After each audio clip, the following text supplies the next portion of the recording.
우리는 지금 고난주간을 맞이하여서 예수님을 따르는 길이라는 주제로 말씀을 나누고 있습니다. 고난주간의 한 주간의 일정을 살펴보면 제일 처음 시작이 종려주일입니다. 바로 예수님께서 예루살렘으로 낙이 타고 입성하시는 것이 고난의 시작이었습니다. 사람들은 종려나무 가지를 꺾어서 또 이렇게 빵에 넣고 또 자기 겉옷을 딱 이렇게 깔아놓고 이렇게 지나가시도록, 그러면서 사람들이 호산나라고 목을 터지라고 외쳤습니다. 우리를 구원하소서 그렇게 외치면서 이렇게 메시아를 대환영한 장면이, 이것이 바로 종려주일인 주일에 있었던 일입니다. 월요일 날에는 예루살렘 성전에 다시 들어가시는데, 그 성전에 들어갔는데 너무너무나 성전이 잘못 운영되는 걸 본 거죠. 성전 뜰에서, 이방인의 뜰인 거기에서 장사를 하는 걸 본 겁니다. 비둘기 파는 사람들, 환전하는 사람들, 또 양을 파는 사람들, 뭐 이런 사람들과 또 그 이윤을 뒷돈을 받고 듣는 또 편의를 봐주는 제사장들, 그런 세속적인 것이 이 성전에 들어온 걸 보고 예수님이 확 뒤집어 버리는 겁니다. 그래서 이것을 성전 청결 사건이다 이렇게 말을 합니다. 일들이 있었고요. 화요일 날에는 열매 없는 무화과나무 사건입니다. 그러니까 예수님이 성전에 나온 이후에 이제 무화과나무에게 저주를 했는데, 다음 날 보니까 무화과나무가 뿌리까지 바짝 말랐다는 거죠. 어떻게 뿌리까지 말른 거 아니야? 너무 나무가 새까맣게 타버리니까 그걸 뽑아봤겠죠. 뽑아보니까 뿌리까지 말른 걸 알 수 있었던 거죠. 이런 일들이 있었고요. 수요일 날에는 베다니로 가십니다. 거기에는 나사로가 있는 그곳이었죠. 주님께서 제 많은 여인에게 또 사랑을 받고 여기서 향유 옥합을 바치는 여인의 사건이 이어지게 되었습니다. 그리고 목요일 날에는 이제 성만찬을 하게 되는 마가 요한의 다락방에서 성만찬이 이루어지게 되었시죠. 그리고 그날 즉시 겟세마네 동산에서 기도하러 가십니다. 이때 베드로와 요한, 야고보를 데리고 가시죠. 자, 이 밤에 예수님이 잡히십니다. 목요일 밤에 잡혀서 끌려가시는데, 이 끌려가신데 금요일 날 새벽에 붙들리는 거죠. 그래서 세 군데를 가시는데, 하나는 제일 먼저 대제사장이었던 가야바의 집에서 그 법정에 서게 되어지고, 그리고 자기들이 심판을 할 수 없으니까, 사형 선고할 수 없으니까 또 빌라도의 법정으로 데려가서 그 새벽에 그러한 일들이 일어납니다. 세상에 거기서 끝나지 않고요. 빌라도는 마침 이 헤롯 왕이 이 예루살렘에 와 있어서 또 헤롯에게로 보내어집니다. 이 세 번의 장소로 옮긴 다음에, 그 다음에 뭐였냐면 채찍질을 하게 되는 이런 일이 벌어지죠. 그리고 이 아침, 그 이른 아침에 십자가를 지고 골고다로 올라갑니다. 예수님이 못 박히신 시간은 오전 9시입니다. 그리고 운명한 시간이 오후 3시입니다. 무려 6시간을 십자가에 못 박혀 있었던 것이죠. 이때에 엄청난 사건들이 벌어지는데, 갑자기 오후 3시쯤이니까 중간에 하늘이 캄캄해지는 그런 일들이 벌어지고, 그리고 온 땅이 흔들리는, 지진이 난 것처럼 흔들리면서 동시에 무덤이 열리는 이 엄청난 일이 벌어집니다. 이것은 주변 상황에 일어난 일이고요. 그리고 성전에서는, 예루살렘 성전 안에서는 엄청난 일이 일어납니다. 밖에서 지진 같은 일이 이렇게 일어나면서 동시에 그 여파가 성전까지 오게 되는데, 성전이 부서진 것은 아닌데 휘장이 찢어진 거예요. 말도 안 되지요. 이 성전이 무너지면 이해가 되는데 휘장이 찢어진다는 게 이게 이해가 안 됩니다. 자, 이 휘장이 찢어졌다. 이것은 뭘 얘기하냐면, 바로 이 휘장은 죄인과 하나님 사이를 막는 보호장치, 안전장치란 말입니다. 함부로 휘장을 들어오면 안 된단 말이에요. 우리가 알듯이 성막에는 성소가 있고 그 너머에 지성소가 있는데 그것을 큰 휘장이라는 막으로 이렇게 막아놨어요. 아무나 못 들어오게. 그런데 예수님이 엘리 엘리 하면서 그렇게 고통스럽게 하면서 돌아갔을 때 순식간에 휘장이 찢어진 일이죠. 자, 여기서 휘장을 왜 가림막으로 세워놨을까? 지성소에 아무나 들어오지 못하게 하려고, 아무나 보지 못하게 하려고. 만일 호기심으로 지성소에 들어가면 어떻게 되냐? 죽습니다. 이 엄청난 일 때문에 하나님이 이 지성소는 함부로 오지 마라, 그렇게 해서 성소와 지성소를 막아놓은 거죠. 그러니까 성소에는 제사장들이 마음껏 출입할 수 있어요. 하지만 지성소는 아무나 절대로 못 갑니다. 대제사장만 갈 수 있는 것이죠. 그것도 1년에 한 번 7월 10일 이날이 대속죄일입니다. 이때 제사장이 방울을 달고 긴 끈을 하고 거기에 들어갑니다. 자, 그 가서 뿌연 연기가 쫙 샀을 때 그 피를 뿌리고 그리고 잠깐 기도하고 그렇게 나오는 곳이 지성소입니다. 지성소가 뭘 얘기하냐? 그곳은 하나님이 계신 곳이다, 하나님이 임재하는 곳이다, 그런 의미를 담고 있기 때문에 그렇습니다. 자, 이런 이 성소와 지성소 사이를 갈라놨어요. 왜냐하면 하나님이 임재가 있는 곳에 죄인이 함부로 들어오면 안 된다는 거예요. 제사장마저도 들어오면 절대로 안 된다. 인간은 죄가 있기 때문에 죄 있는 인간이 들어오는 공간이 아니라는 것을 엄격하게 구분한 곳이 바로 지성소입니다. 그 사이를 막아놓은 게 성소의 휘장이었어요. 그러니 휘장이 찢어진다는 것은 무슨 일이냐? 저주가 임했다는 거예요. 여기에 찢어지면 어떻게 됩니까? 다 죽습니다. 거기 있는 사람들은 죽음이 임하는 것이죠. 이 엄청 끔찍한 사건들이 일어나는 것이 바로 휘장의 사건입니다. 그래서 어떤 기록에 의하면 갑자기 휘장이 찢어지니까 제사장들이 난리가 난 거예요. 큰일 났다, 우리에게 저주가 임했다. 그래서 막 여러 명의 제사장들이 붙어가지고 그 휘장을 막 꾸맨 거예요. 휘장은 여러분 어떻게 생겼냐면 그 길이가 5m, 높이가 5m 이렇게 돼 있어요. 10규빗이니까.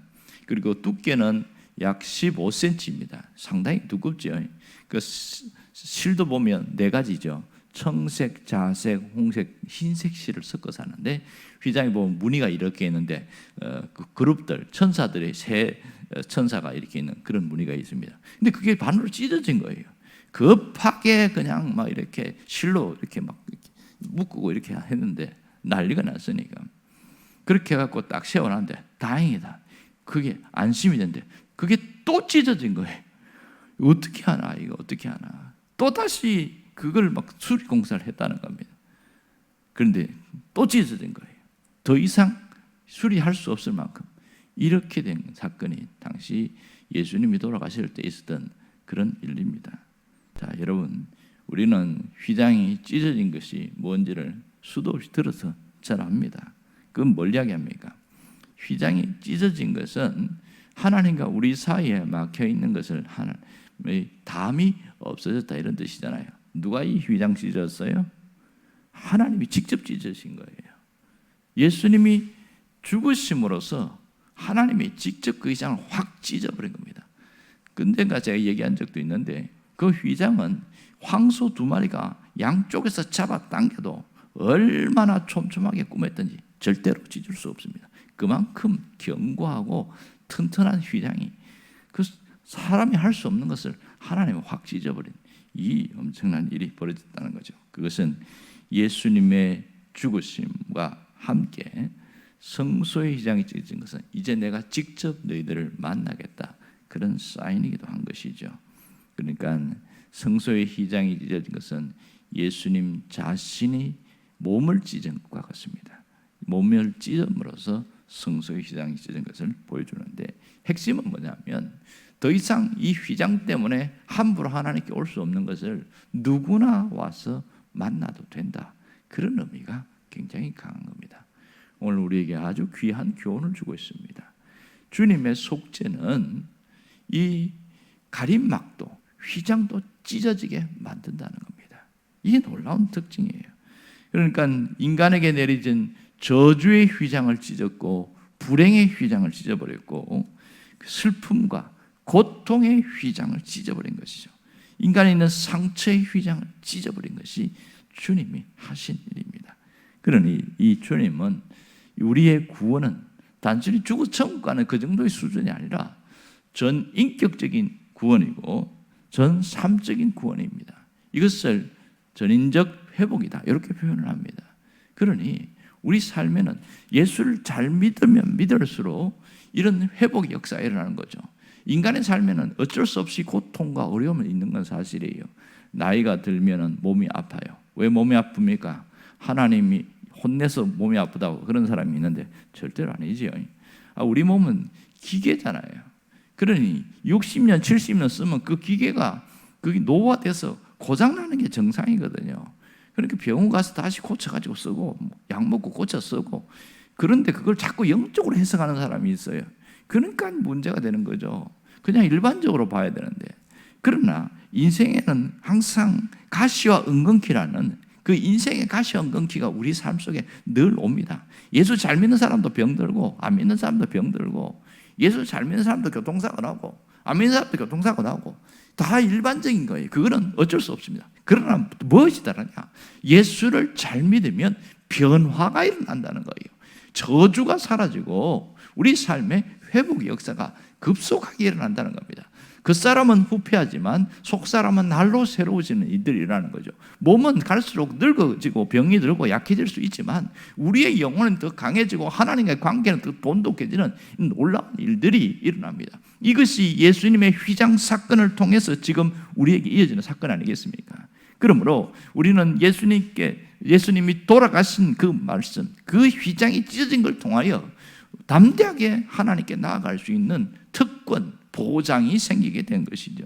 오늘 예수님을 따르는 것이 뭐냐? 예수님을 따르는 것은 예수님의 살과 피를 밟고 가는 것이라는 것을 잊지 말아야 됩니다. 십자가의 길을 걷는 자는 반드시 예수님의 몸을 밟고 걸어간다는 것을 알아야 됩니다. 그렇지 않으면 하나님을 만날 수가 없기 때문인 것이죠. 예수님은 아니면 우리는 인생의 길 잃은 자로 살아갈 수밖에 없는 거예요. 그러면 오늘 우리가 이 예수님의 사건을 통해서 깊이 생각해야 됩니다. 내 안에 계신 예수님, 나와 함께 하신 예수님을 품고 살아가는 것이 우리가 해야 할 일입니다. 여러분, 예수님을 품는다는 게 무슨 뜻이냐면 내가 예수님을 주인으로 정말 모시고 살아가는 것이죠. 그분이 나의 주인임을 고백하면서 살아가는 것을 말합니다. 이것이 품는다 이렇게 표현하는 겁니다. 바울은 이 비밀을 알고 갈라디아에서 아주 중요한 얘기를 했어요. 그런즉 내가 예수를 믿었으니 그런즉 이제는 내가 사는 것이 아니요 누가 삽니까? 오직 내 안에 그리스도께서 사시는 것이라. 이게 예수님을 품고 살아가는 겁니다. 이것이 돼야 진짜 예수 믿는 사람이라고 할 수 있는 것이죠. 머리로만 하는 것이 아니라 내가 삶으로 품어야 되죠. 그분이 주인님을 늘 고백할 수 있어야 되고 또 그분이 원하는 대로 따라가려고 하는 것, 이것이 품고 살아가는 겁니다. 주님과 함께 살고 주님을 통하여 살아가고 주님을 위하여 살아가는 삶이 우리가 해야 됩니다. 이것이 진정한 예배자의 모습이고 주님께서 우리를 위하여 하신 모든 대속의 사건을 내가 가슴에 품고 살아가는 삶의 모습이라고 할 수 있겠지요. 우리의 삶에는 눈앞에 있는 당면한 현실과 환경 때문에 너무너무 힘들고 그것만 보여서 너무 괴로운 것은 사실이에요. 하지만 그 가운데서도 죽을 것 같은 상황에도 하나님은 길을 열어내신다는 것을 알아야 합니다. 이 인생의 죽음, 누구도 건드릴 수 없는 그 죽음의 문제도 주님이 뚫어버렸습니다. 휘장을 찢으심으로써 뚫어내신 그 하나님께서 우리 인생의 문제도 똑같이 하실 거라는 것을 알기를 바랍니다. 예수를 잘 믿으면 그 마음에 평안이 있어요. 그리고 위로가 있어요. 그리고 소망이 있습니다. 하나님이 죽게 하시는 않는다. 설사 내가 아플 수는 있지만 결코 죽지는 않는다는 겁니다. 죽게 된다면 내 사명이 다 한 거죠. 하나님이 나를 통하여 하실 일이 끝났기 때문에 이제 가는 거죠. 그렇지만 우리는 육체가 단순히 이동할 뿐이지 영원을 위하여 살아가는 삶은 계속되어지는 겁니다.